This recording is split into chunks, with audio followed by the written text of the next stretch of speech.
standpoint, I mean, the beauty of my job is I don't necessarily have to do anything hard. I don't manage infrastructure.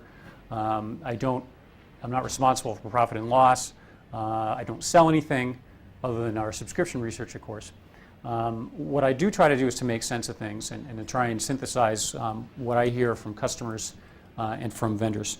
So I'm going to talk a little bit about the landscape. I'm going to talk about where, in my view, the things are going to go to, where we're evolving as from the attack and defense standpoint, and then some pointed advice for vendors. Anybody here work for a vendor of any kind, security vendor?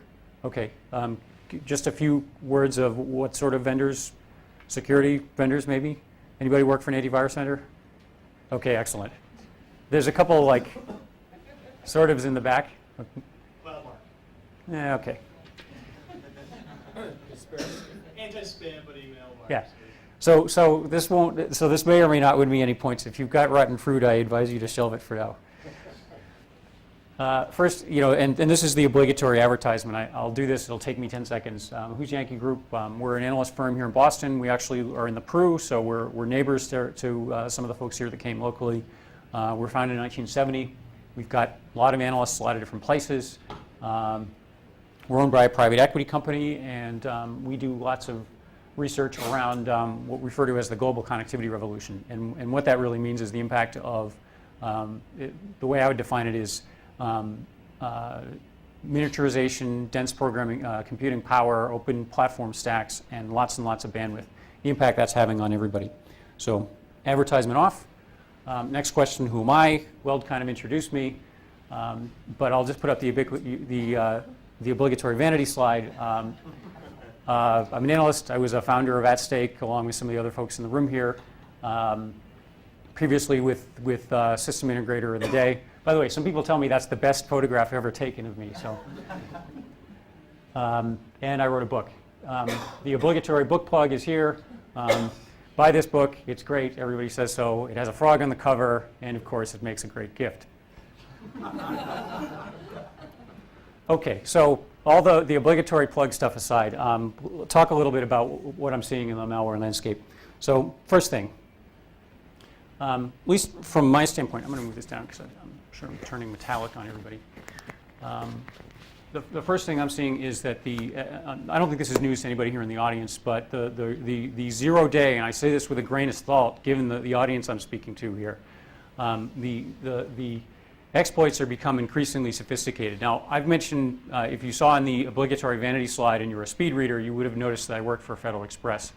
Federal Express is a supply chain company, and I tend to view the world through the lens of supply chain because I think it's very useful. And I think certainly in the security world, where we look at the progression of things that start out as theoretical breaks and work their way through into finished exploits, follows a nice supply chain analogy. And so my view is that things that start off as software flaws become mined, discovered by people that turn them into raw materials, exploits, if you will, theoretical breaks. Those get assembled into working code, kitted up into attack kits, and then distributed throughout a network of distributors. There's a bias, I think, in the security world, and I saw this in my previous employer, to deride a lot of the folks who use scripted exploits and things as script kiddies. That is probably a grave insult to kiddies, but it's also missing the point, and that is that they're functioning parts of a supply chain whose job is to manufacture stuff that gets distributed to unwitting end users.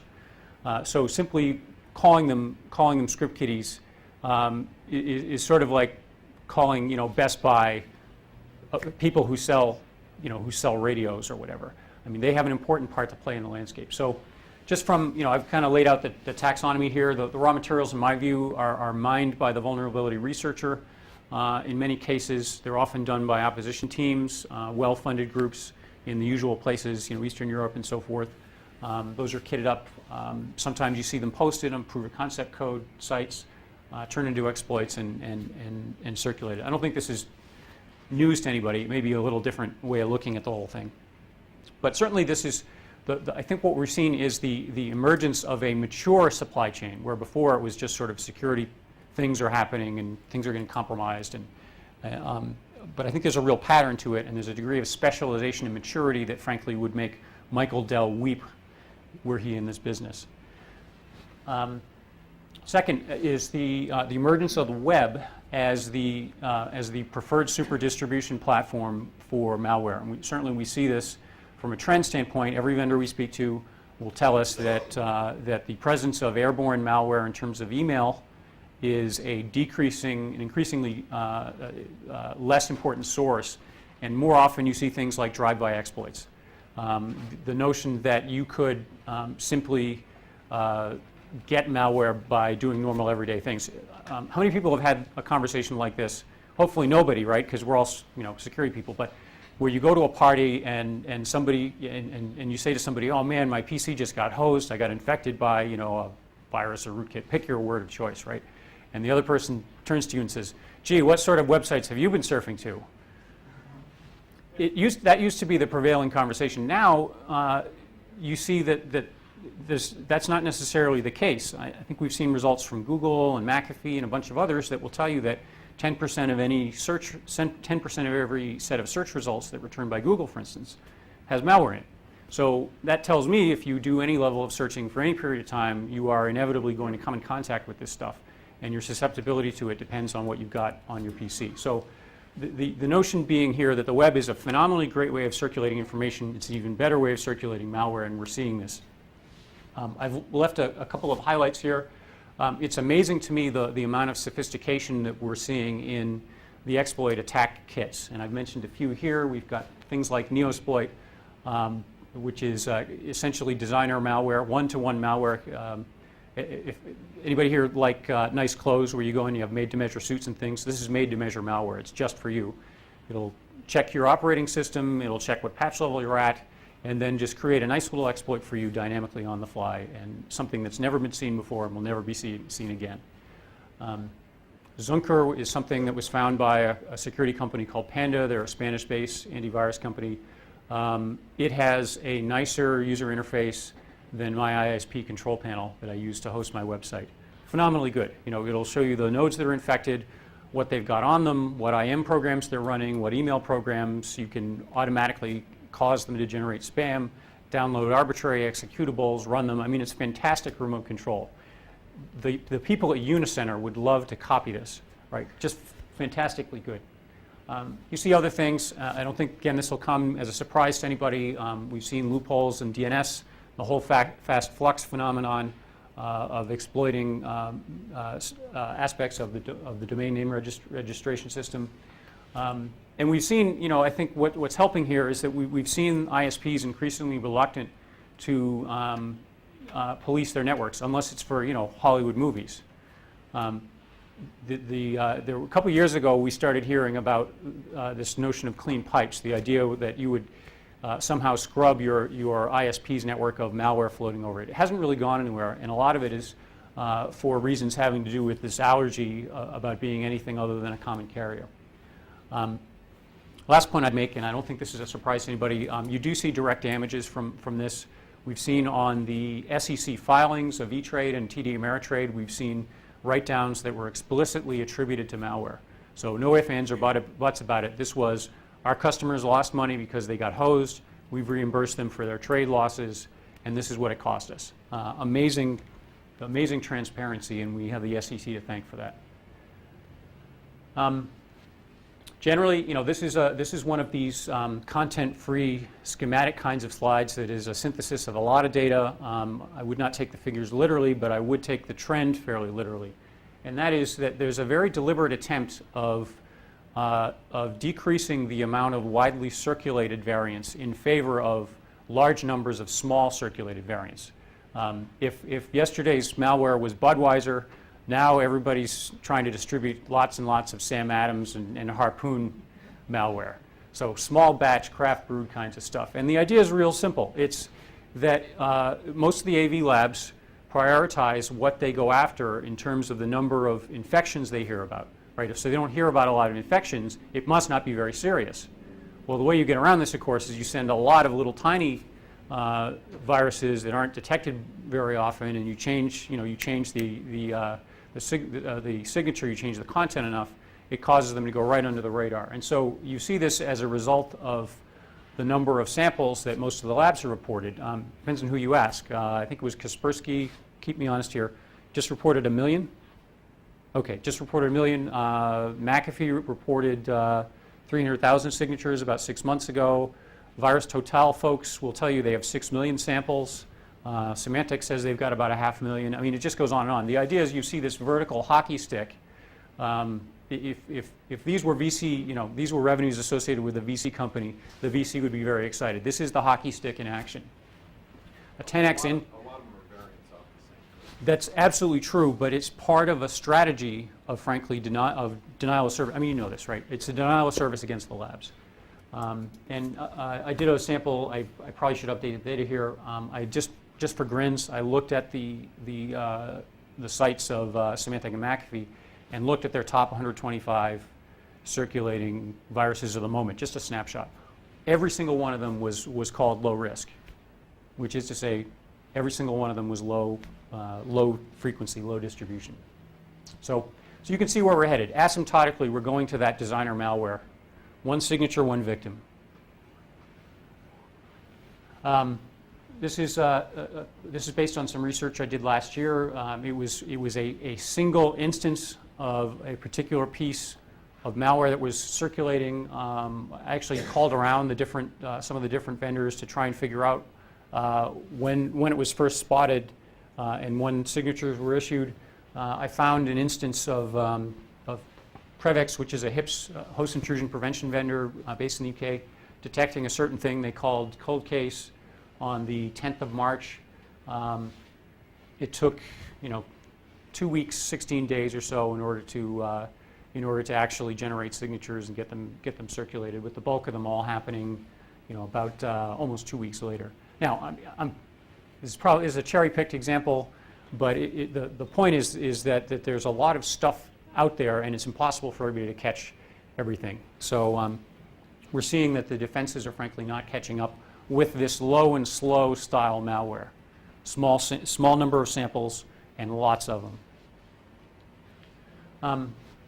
This particular slide got me into trouble. I gave a keynote at Microsoft's Safety and Security Summit last year, and this particular slide I think caused my hosts a little heartburn. I showed it anyway. But the Windows, is frankly under permanent siege at this point, and this is, you can argue about whether it's a monoculture effect or what, or it's economics or platform security. You can argue this 10 ways to Sunday, but the point is, it is under permanent siege now, and the reasons are clear. First, the money's too good. Botnets.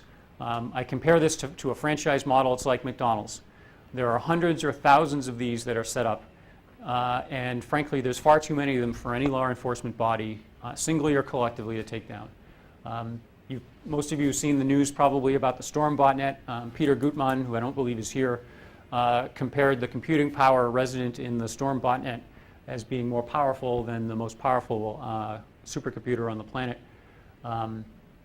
We've seen empirically, we've done research that shows that even though 99% of enterprises have antivirus, somewhere between half to 2/3 of them get infected on an annual basis in a serious enough way that will cause a business unit to be disrupted.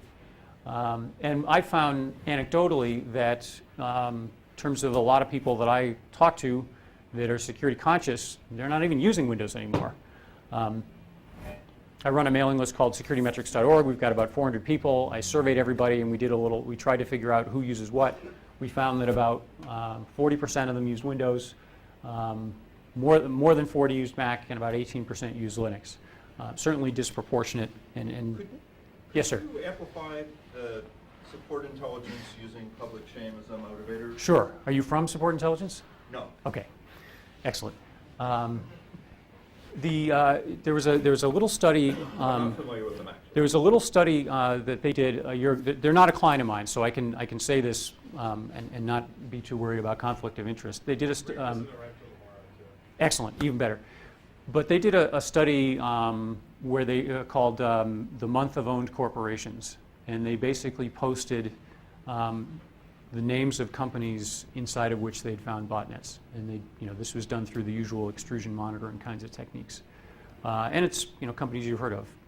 I'm going to get this wrong, but it's like, Motorola and Merck and Johnson & Johnson and American Express and all kinds of, household name companies. If anybody here works for any of those companies and I've managed to defame you by naming them inaccurately, I'm sorry about that. But it was a great study, and the idea was very much like the Scarlet Letter thing of putting them in a stockade out in a public square and saying, look at you.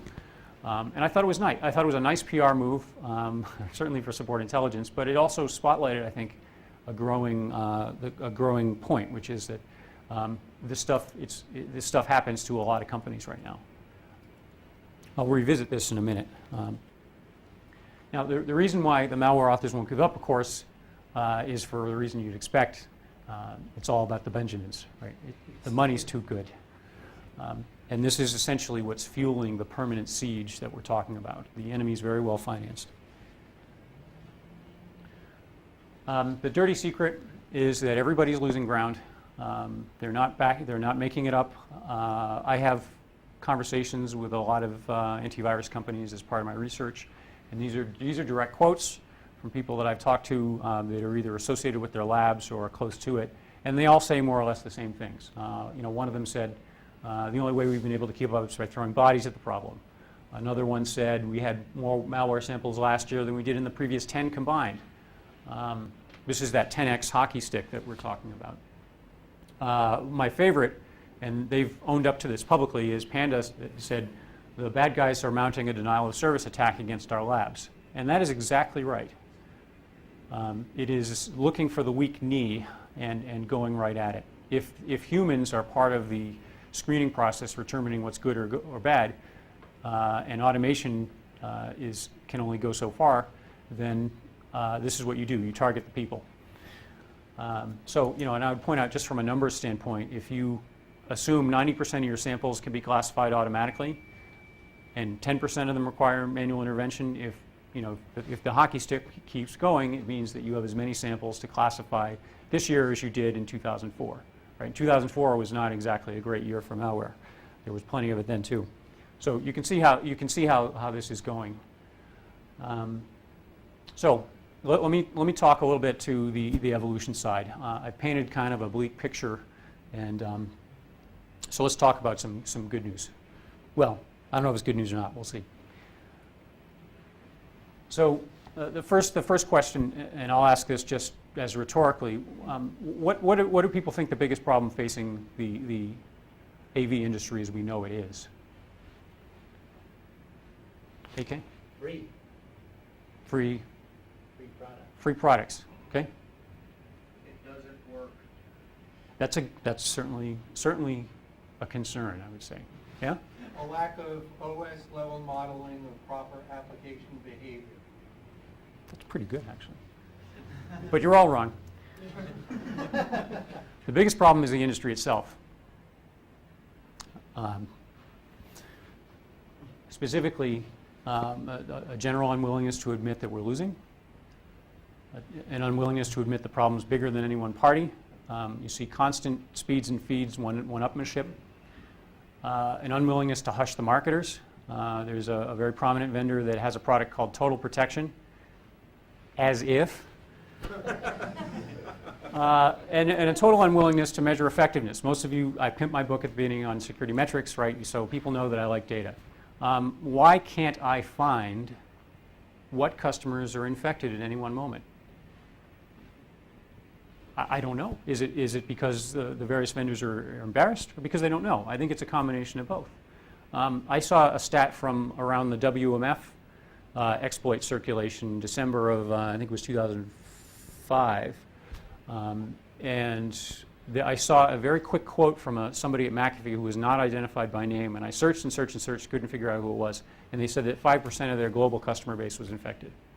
And that's the only time I've ever seen anything in print about whether this stuff was working in the field or not, and to what extent. And there's an unwillingness, I think, as well to band together. Gary McGraw has made the point, I think, quite well, that the bad guys are doing a better job sharing information than the good guys. Are you looking for numbers that are made up? Yes. Got any? Yeah, I mean, TrueSecure has a bunch of numbers, and I guess it's kind of a business. They have a bunch of numbers about how their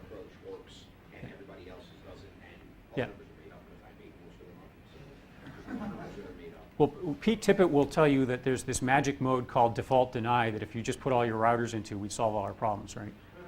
My hand doing the other, 17 essential practice. Yeah. So, but we don't know what those practices are because it's not public. You have to pay them, right? Okay. It's kind of like research, actually.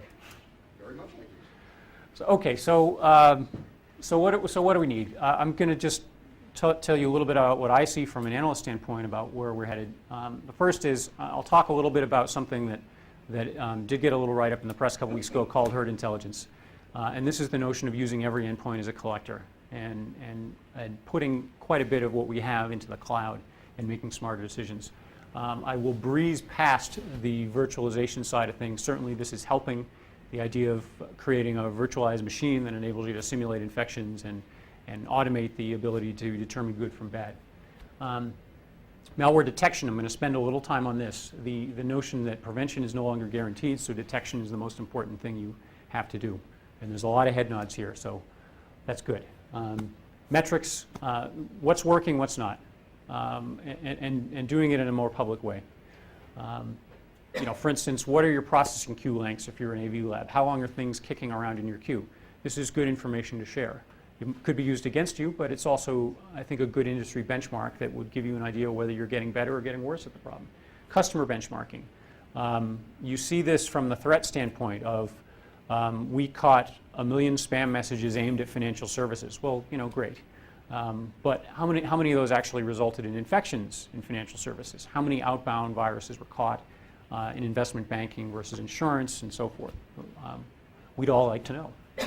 And then there are some things that we need on an industry-wide basis. First, I think we need some common services.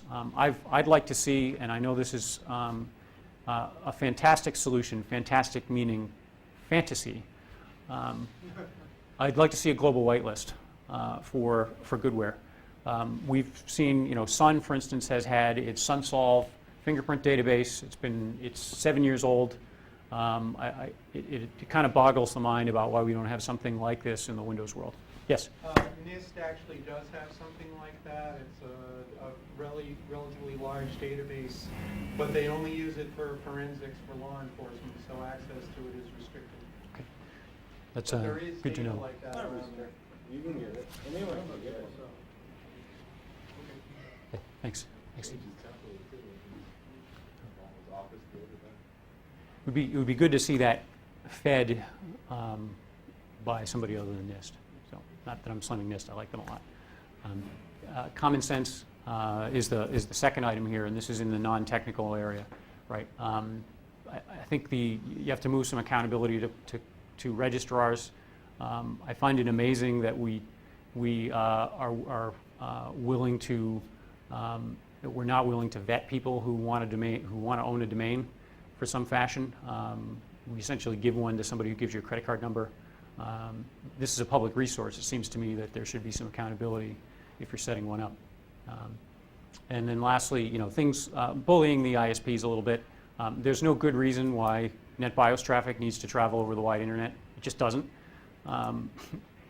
SSH maybe, HTTP sure.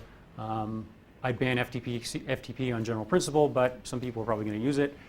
This SMTP, sure, but there's a lot of stuff that just doesn't need to go over. And then public policy. I happen to think that all this bleating about user education misses the point, and that education without accountability is a losing battle. So, but that's well outside the scope of this. So, I'm just going to talk 2 quick slides on the herd intelligence model. I'll tell you, this is how AV works today, right? Malware lab gets a sample from their vast net of detection nodes, goes into a lab. The lab generates a signature using a combination of humans and automated methods. It goes to an update service. That information gets distributed out to the various nodes. The assumptions in the model, it's top-down, it's command and control. It assumes that you can detect quote-unquote all malware through whatever set of captive honeypots or detectors you have, or that people will send them to you or what have you. It assumes you can quickly cycle it through your lab and get a signature out. It assumes you can distribute those rules efficiently. And it also assumes on the client side that you can actually figure out a way to keep all this stuff in memory and process it effectively and efficiently on the client endpoint. And as we've seen, if you've got 1 million signatures on your local PC node, there's, at a certain point, the laws of computer science come into effect, and you start to have performance issues. There's the old joke about, thank God we have dual processors now because we need one of them to run the antivirus software. Anybody heard that? Okay. The weakness is that you don't have any feedback from the endpoints. You don't know who's infected. You don't necessarily know what's even going on those nodes. The labs are susceptible to denial of service, as I mentioned. And the most important point here is that the enemy is using their scale, their infinite ability to scale the number of variants against the finite capacity of the labs. I mean, that is essentially really what's going on here. The herd model combines bottom-up with behavior blocking and cloud storage. And just walking through it here, I happen to like herds, I think, because I just like the metaphor. This has also been called collective intelligence. I like herds better. I think maybe because I like cows. I don't know. But the idea here is very simple. You have some node out in the field. It detects a request to run a program that it hasn't seen before. It then makes a check into the cloud to see whether this is something that ought to be running or ought not to be running, whether it's good or bad. The cloud sends the result back to the end node. If it happens to be bad, if they've determined that it's related to a bad program, you can quickly circulate information out to the other nodes. The exceptions then are the things that go to the labs. Now, one could argue that this isn't a prevention strategy so much as it is a detection strategy. And I think that's a fair characterization of this. We've seen a couple of vendors that are really going down this path. Panda's doing this, Prevex is doing this, ESET is doing this, Symantec has been making noises about it. But the idea is that you're arming your endpoints, you're turning them into collectors as a way of making the entire network smarter and much more responsive. There is precedent for this end-user anti-spam that's worked this way. Yep, that's right. Microsoft has this with Spynet. Thank you, Mike. Cloudmark does this on a spam on the yes. That's how the entire system works. Yep. Do you the I'm at Cloud. I work at Cloud. no I know that, but what's the service? Is it your own service? Do you use We sell to a bunch of other people, yeah. Okay, because there's an Israeli company whose name I'm forgetting. Comtouch. They kind of do this for spam, but the idea is everybody feeds in information to a central place, and then you send rules back out to all the end nodes. So certainly, if it works in the spam world, it stands a chance of at least contributing, shall we say, to the endpoint. Thank you, Mr. Rothman. Thank you, Mr. O'Donnell. I've mentioned metrics before about why I think we need them. The idea is that when you run something that is essentially cloud-based, you have the advantages that a managed service can give you on the scale standpoint. And that means you can do some very interesting things with the data you aggregate in scale. You can report on it, you can slice and dice, you can benchmark, you can cut by geography, you can cut by company size, you can cut by any number of things. It assumes you have enough telemetry in order to make decisions, but it is absolutely an increased benefit, and I see it going hand in hand with the herd model here. So there are some things that you need as part of this. There's a scrubbing and anonymization process. There's rich analytics. There's the ability to create information in various consumable formats, be it database, PDF, HTML, and so forth. But infection data sharing and benchmarking, I think, is part and parcel of this, either within the confines of a vendor's own service or industry-wide. Either way, you're going to get scale benefits out of doing this. So now we come to the third part of the presentation, and that is what do vendors need to do here? I've given you an idea of kind of the technology and what vendors need to do. I was hoping this would get a laugh because the slide here is instructing vendors to pray. But in reality, they probably should do something other than just pray. So we'll try and talk a little bit about the preconditions. Now, but it's worth asking a question here. Why have the vendors that I've been critiquing today enjoyed the success they have? And the answer, of course, is that it relates in part to marketing and in part of fulfilling a need. If you look at I just watched Blood Diamond last weekend, so this is sort of why I put this on the slide. But can you think of a more successful industry than the diamond industry or the antivirus industry in convincing you that you need something, right?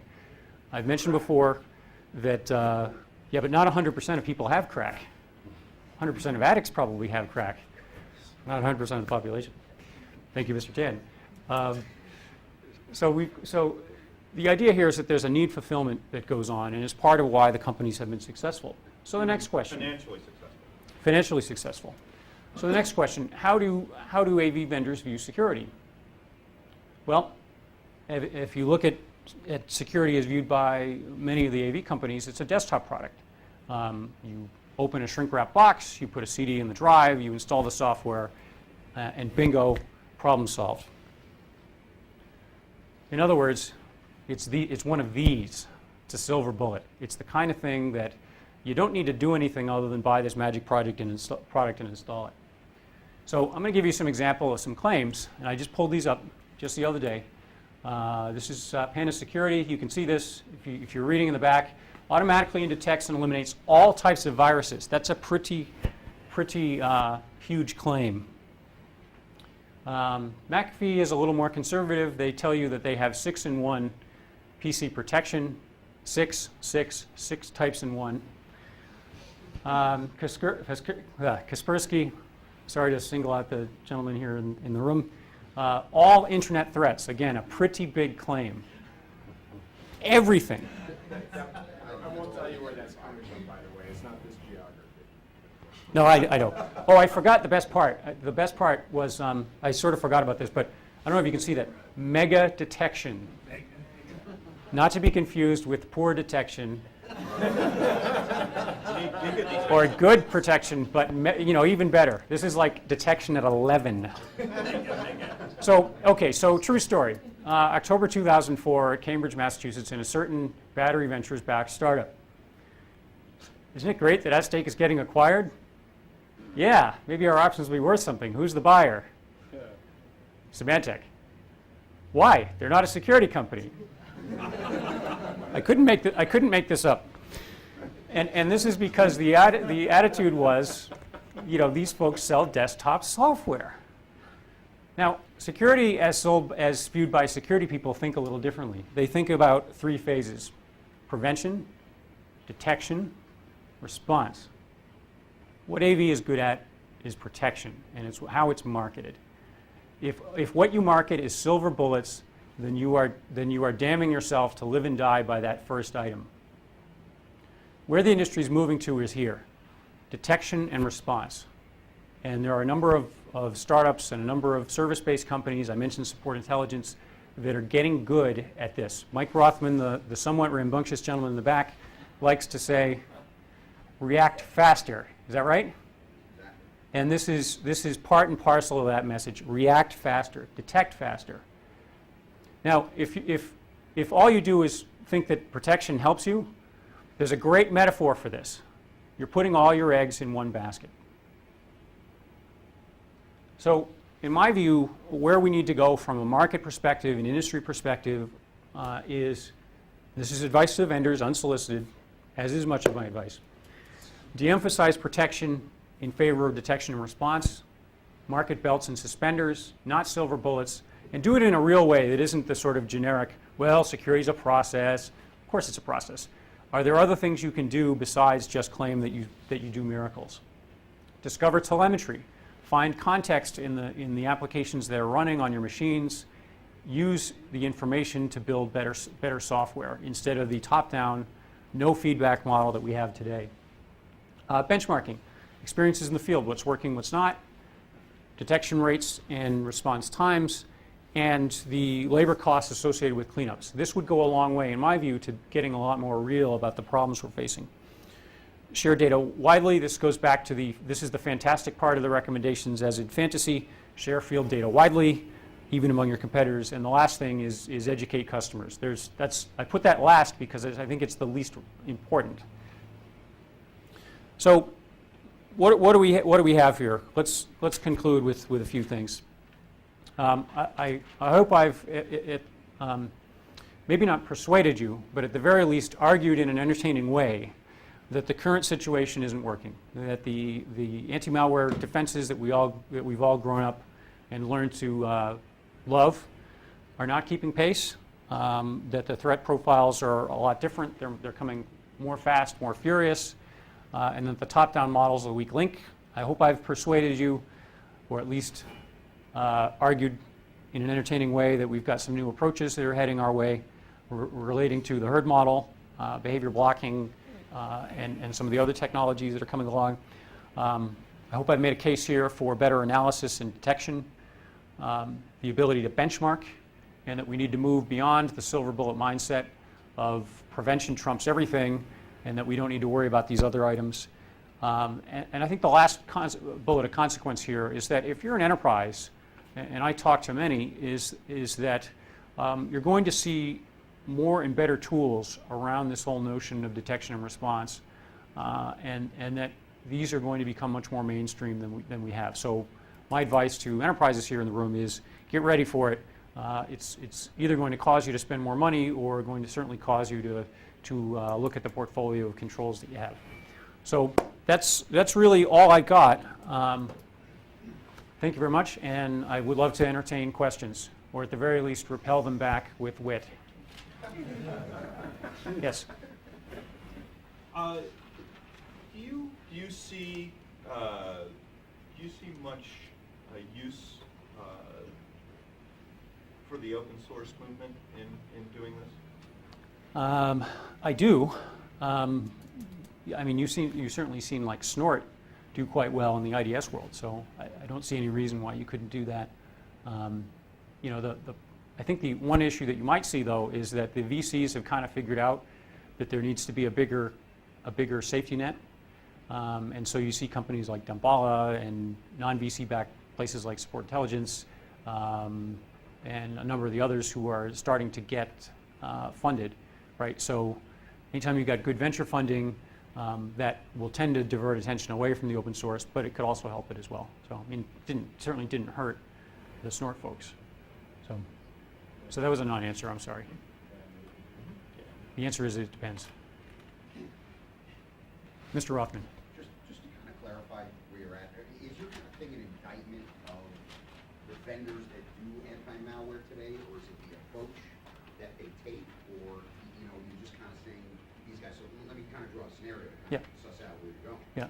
Let's say you talk about these firm mentality things, and I think that's wonderful. Symantec tomorrow, for example, buys one of these things, right? And, or McAfee buys one and wraps it into their thing. And, does that change your opinion, or is it just Symantec and McAfee suck, and no matter what they do, they're never going to get it? I see where you're headed with that line of questioning, and I'm going to hedge, but not for the reason you think. Here's the thing: the security companies, it's not an indictment of what they do so much as it is an indictment of the marketing, the way the products are sold, right? And I put up that slightly embellished at-stake acquisition conversation for fun. I was actually a party to that, so I was half of that conversation. They're not a security company comment. And the reason I put it up was because that it really is, I really do feel there's a desktop software mindset about a lot of this stuff, and that is that it's all about magic bullets. So the indictment here is that we need to stop talking about mega detection. We need to stop talking about bulletproof defenses, and we need to look at a balanced diet. I mean, if you look at the FDA food pyramid, right? Nobody would suggest that all you do is eat mozzarella sticks all day, right? You got to balance that diet with some other things, and so that diet needs to have more than just the cheese of bulletproof detection, and a lot more of the fiber and vegetables that comes with the detection and response. So I think that's the key thing. Yes. Can I just say, to answer the question, the question is presuppositions and Andrew said. I work at Symantec. We've had a number of these technologies in the field in product for years. We've had the herd mentality stuff both in the field for months. So the characterization, I think, what I heard was about 4 or 5 years behind what the industry is actually doing. So I think Andrew's catching up to where the companies are actually doing it. Oh, I'll just put that out there. I'm sorry. Yeah. I don't know who you're talking to. Yeah. Andy's point is Symantec markets a silver bullet, and McAfee does, and every antivirus vendor does. The fact is, there was a lot of stuff underneath the covers, but Symantec doesn't talk about that, and none of the antivirus Right. vendors do, because of a fairly important thing. Users don't care. Consumers don't care. Well, and They it makes wanna that point install too, like something blended, right? So it's and like make that the problem and go that, away. but Yeah. that describes some stuff you could make, you know. Well, Alan, I mean, and you make a good point. There are some things, you know, and I've mentioned them in passing. You know, there are Symantec has done some things, certainly with some acquisitions they've done and some technology.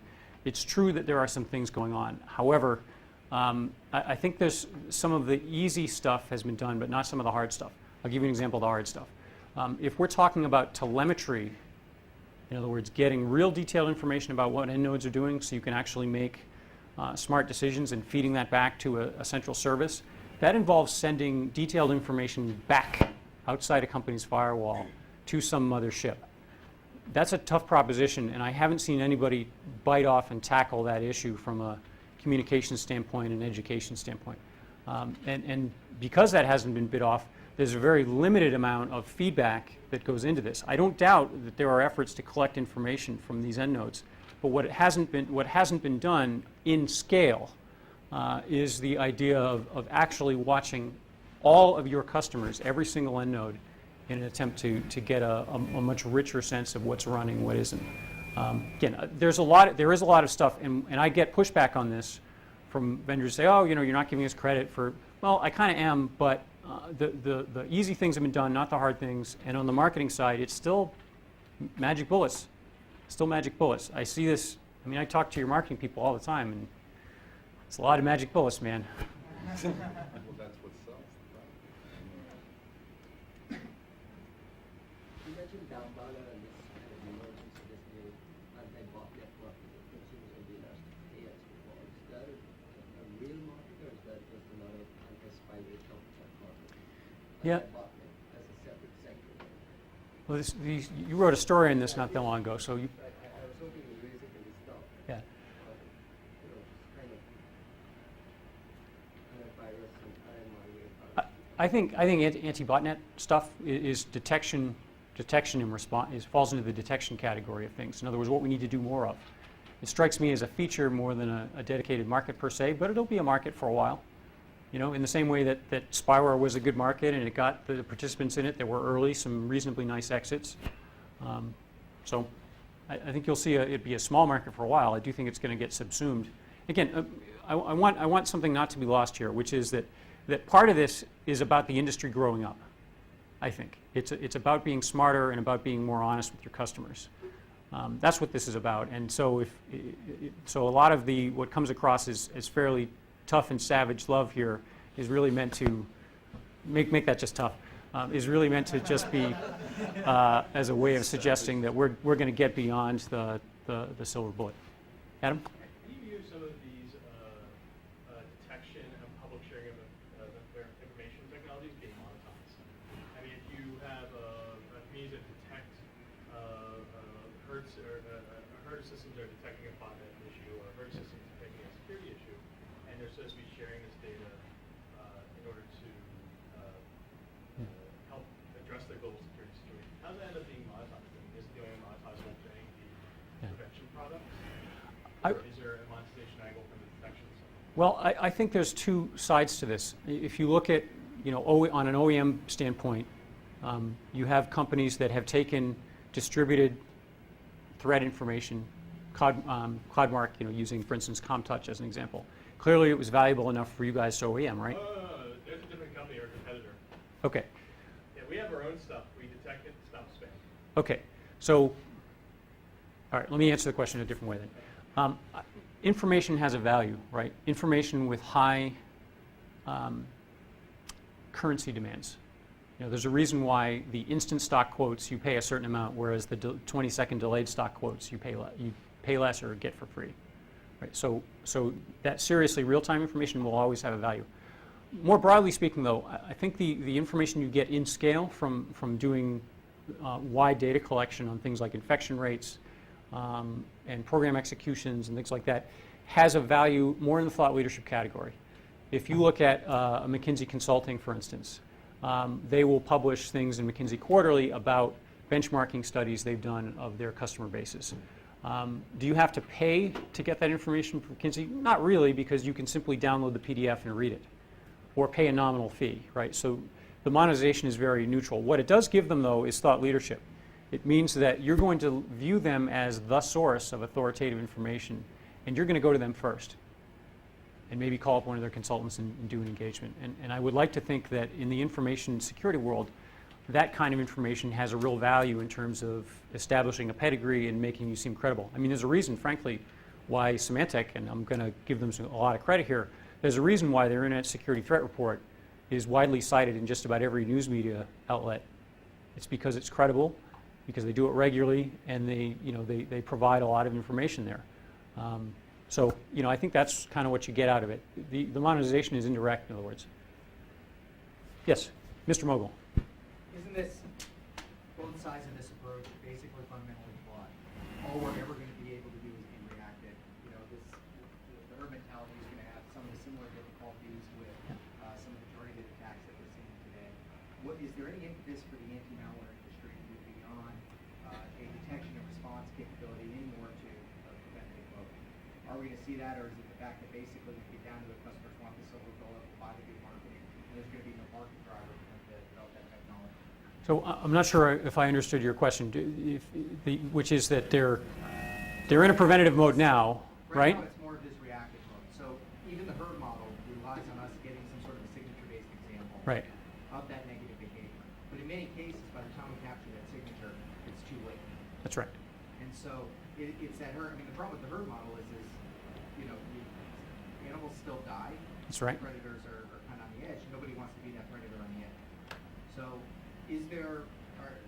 what can the anti-malware industry do, or what do you think in terms of taking more of a preventative model as opposed to waiting for one of the cattle to get killed? Well, cattle die every day. So there's no motivator for us to said you look at like cows. basically doing anything differently. I mean, we're basically accepting our losses. I think you have to. I mean, there's no way you can spend, if you spend infinite amount of money, you might be able to stop things, but of course you don't have infinite money. So it's a question of where you want to put your emphasis in terms of dollars. I think we're too overweighted in terms of the prevention side of it. It's really detection, but it's marketed as prevention. It's very, very late detection in some cases, right? I think we're too overweighted in that. We need to move our strategies to other areas. But it seems like that speeds up the signature part, as opposed to basically it's reinforcing the signature-based approach as opposed to moving more towards prevention-based technology, which, by the way, are not going to be silver bullet either. Right. Cattle are, people are still going to get picked off on the edges, even with that model. Which, in terms of what the market drivers want, because that's what's going to move guys like Symantec into producing the next silver bullet or whoever else. What do you think the emphasis is going to be? Is it going to drive them more towards this herd mentality, or is it going to be more hits-based approaches on the endpoint? Anti-exploitation technologies. Yeah. Which of those different approaches do you think is better? Well, I think they've all got part of it. I did allude to and didn't spend a lot of time on host intrusion prevention as an aspect of this that makes a lot of sense. I mean, there are certain things, if you see an executable within this herd model, right? If it's Internet Explorer and it's trying to spawn a command shell, it probably shouldn't do that, right? So, I mean, that's one of these heuristic rules that you can just say, this lends itself well to detecting whether something's probably badness, right? So I think there's a mix of host intrusion features, heuristics on the endpoint, combined with cloud knowledge, I think gets you a little further along the way. Nothing's bulletproof. So the end question which I probably should ask first, so you do see signature-based still being of value moving forward? Yeah, So yeah. signature-based antivirus isn't dead, it's just, It needs to mutate, it needs to grow a cloud appendage, and it needs to incorporate feedback from all the endpoints. Yeah. I'd just like to make a comment as a vendor. I think antivirus is a misnomer these days. Because I don't think any of the major products, and certainly if you look at the product mix in terms of what sells, the security suites versus the straight antivirus, it's clearly much more heavily weighted towards the security suites. Those security suite signature is just one facet. I mean, it is heuristics, it is HIPS, it is sandboxing, it is emulation. There's all these other technologies that are becoming part of that standard core foundation. And signatures are just there, quite honestly, in many cases, to speed up the process, to say, yeah, I can quickly say 80% of this stuff is good. I'm going to use all this other more sophisticated technology to look at the other 20%. Yep, absolutely fair point. Any other questions? I think everybody's been quite kind to me today. Just a comment. You said that end user education is relatively low in effective strategies as evidenced by at the bottom of Yeah. the list. But in the next breath, you say that the industry basically is shite in terms of prevention, and that we need to detect faster and react faster. In the meantime, I think it's pretty much universally acknowledged that the end user is the weak link in all of this. So how can we not benefit by targeting the end user and trying to make them be smarter, better behaved, while we're waiting for detection and reaction to get faster? You know, that's a great question and a great point, which is, and I agree with it, but there's a second part. I've kind of made the statement that maybe what I'll do is I'll flip back here.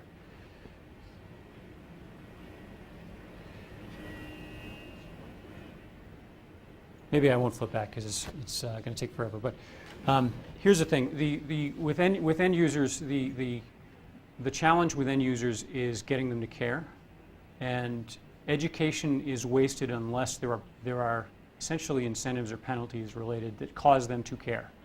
But So I guess we agree on that. Malware changes that because even careful users will now get hit. So the end users are part of the problem, sure, but we can't just bash on them. They're all downloading this AV software. Okay, they're buying into the hype perhaps, but when you're going to, even if you're following safe computing practices, you go to a website that you trust and you get hit by a rootkit, you know, how are you to blame for that? And frankly, most users don't follow safe computing practices. They use whatever's default is the thing that rules their behavior. So. And the reality is McAfee had some internal research that 70 to 80% of the end users, it's install and forget. That's right. Forget. They will never look at that product once it's installed. Yeah. So you get one shot, that's it. But even these new exploits that these sophisticated exploits that you come from, we're using old, dusty old exploits. Those are the people in practices 2006 and 2007. Sure. They're not using anything new. I think end users stupidity comes down to patch management. If you're fully patched, you're not getting hit by those drive-bys that save from Well, here's the thing. I mean, and this is user incentives, right? If my identity gets stolen, and I use eBay or something, or somebody uses eBay on my behalf, right, and causes my credit card to get debited for $100 or whatever, I usually don't have to pay that because the credit card companies are competing on how many refunds they can give you, basically, right? So there's no incentive. Why should a user care if they don't actually have to bear any cost of the consequence? I think that's the point to the gentleman in the back there. User education without incentives is wasted. That's kind of my standpoint on this. So maybe they would, Steve, to your point, maybe they would follow better practices if they were, surf a little more safely. But even if they're applying patches and so on, the game has changed, and that's part of the point I'm trying to make. Yeah, oh, yeah, that's true also. So this feeding all the information and then back to the mothership, so to speak, doesn't that expose the information that companies are legally obliged to protect to potential whatever? Yes, and Alan asked a question earlier, and part of my reply was, I don't think a lot of that hard stuff has been done yet. So. But I mean, once the industry matures and develops the software, Right. that model. Yeah, that is part of the challenge of why we're not there yet. And what we need to do is we need to recognize there's going to be information that you need to transmit back. That information, you're absolutely right, and I glossed over this in the slides, I think companies are contractually obligated to protect their confidential information. Some of that could be interpreted as such. Therefore, part of your challenge in terms of moving the industry forward is getting people to understand that some of that information is going to be needed for diagnostic purposes, for malware purposes and whatnot. And it means, frankly, as much as I hate to say it, educating enterprises that this stuff is coming. Right? That's some of the really hard part that has yet to be done yet. So, we'll get there. I mean, part of the point of this talk was to sort of suggest where we might go as part of this. And, I think 5 years ago, Dan Gear stood up on a stage, or maybe it might have been 10 years, said automatic update is coming to client PCs. People said, oh, that's crazy. You can't do that. The bandwidth, and it's going to require end users to patch. And what about enterprise? Well, guess what? A lot of enterprises allow clients to directly contact Microsoft and patch their PCs. So some of this stuff, there's precedent for some of this. So we'll get there. It's going to take a while. You just hash the executables in DLL, send a hash to that. Most of our customers. We done? Yeah, I think we're Okay. we're out of time, so I'm sure Andy would like to have conversations with people. Yeah. Thanks everybody for coming. Thanks for packing the room.